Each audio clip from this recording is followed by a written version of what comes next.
Hi, ఎలా ఉన్నారు?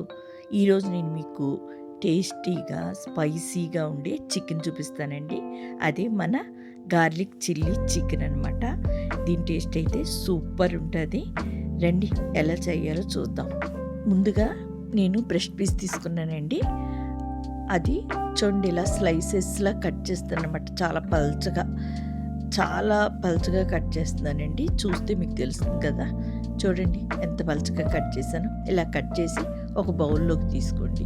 ఇప్పుడు అందులో సాల్టు కొంచెమే, కారం కూడా కొంచెమే, అల్లం వెల్లుల్లి పేస్టు వేసి ఆయిల్ కూడా వేసుకుని కొంచెం కలుపుకోండి.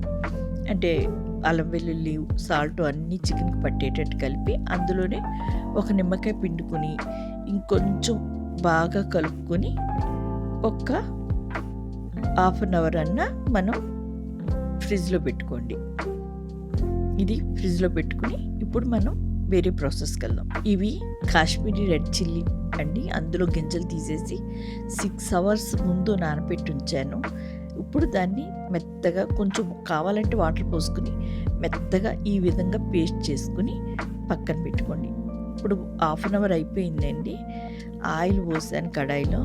అందులోని చాలా గార్లిక్ అనమాట. మీరు ఎంత గార్లిక్ వేసుకుంటే టేస్ట్ అంత బాగుంటుంది. గార్లిక్కి మంచి అరోమా వచ్చే వరకు వేపుకోండి. ఇప్పుడు అందులోని మనం పేస్ట్ చేసి ఉంచుకున్నాం కదండి కాశ్మీరీ రెడ్ చిల్లీ. ఇది స్పైస్ ఉండదండి. కొంచెం వేగిన తర్వాత salt, red chilli powder, garam masala వేసుకుని బాగా కలుపుకోండి. ఇది మనకి కాశ్మీరీ రెడ్ చిల్లీ అంత స్పైస్ ఉండదండి. బట్ కర్రీకి మంచి అరోమా వస్తుంది, థిక్నెస్ ఇస్తుంది అనమాట. చూసారా ఇంత చక్కగా వేగిపోయింది కదా.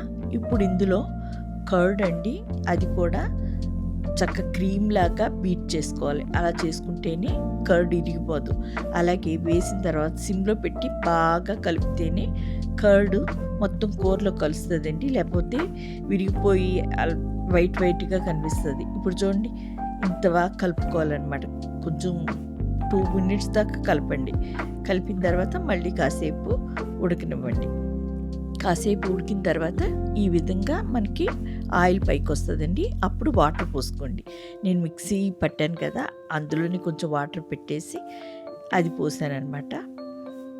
ఇది కూడా వాటర్ కూడా బాగా దగ్గరికి అయిపోయాక ఆయిల్ బయటకు వచ్చాక ఇవి కారియాండర్ కాడలండి. ఆ కాడలు సన్నగా కట్ చేసి వేసాను. మీరు కూడా వేసుకొని చాలా బాగుంటుంది. కొంచెం తినేటప్పుడు క్రంచీగా తగులుద్ది అనమాట. చూసారా ఏ విధంగా ఉడికిపోయిందో మొత్తం కంప్లీట్గా. ఇప్పుడు 1 కప్ దాకా వాటర్ పోయండి.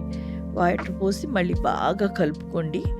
బాగా కలుపుకున్నాక అందులోనే మనం కొత్తిమీర కూడా వేసుకుని అప్పుడు మనం చికెన్ వేద్దాం. చికెన్ వేయటం అంటే మొత్తం మన కూరలాగా వేయకూడదండి. పైనే ఒక్కొక్కటిగా పేర్చుకుని స్లైసెస్లో ఉంచాం కదా హాఫ్ అన్ అవర్ బిఫోరు కలిపేసి పెట్టి అవన్నీ పేర్చి దాని మీద మూత పెట్టుకోండి. ఇప్పుడు మూత తీసి చూడండి ఎంత బాగున్నదో. ఇవన్నీ జాగ్రత్తగా మళ్ళీ తిప్పుకోండి. ఈ విధంగా మొత్తం తిప్పుకున్నాక మళ్ళీ లిడ్ పెట్టేసి బాగా ఉడకనివ్వండి. చికెన్ అయినా ఫిష్ అయినా నాన్ వెజ్ ఏదైనా బాగా కుక్ అయితేనే తినండి. ఇప్పుడు ఇందులోనే కొంచెం కొత్తిమీర వేసి మూత పెట్టేశానండి. ఇంకాసేపు అయిన తర్వాత చూసారా ఇంత చిక్కబడే వరకు మీరు కుక్ చేయాలన్నమాట. చూసారు కదా మన చిల్లీ గార్లిక్ మంచి టేస్టీగా ఉంటుందండి. మీకు కావాలంటే కొంచెం బటర్ నేను సరదాగా ఇలా వేసానండి, దాన్ని వేసి కలిపేసుకోండి, పర్లేదు, బాగుంటుంది టేస్ట్.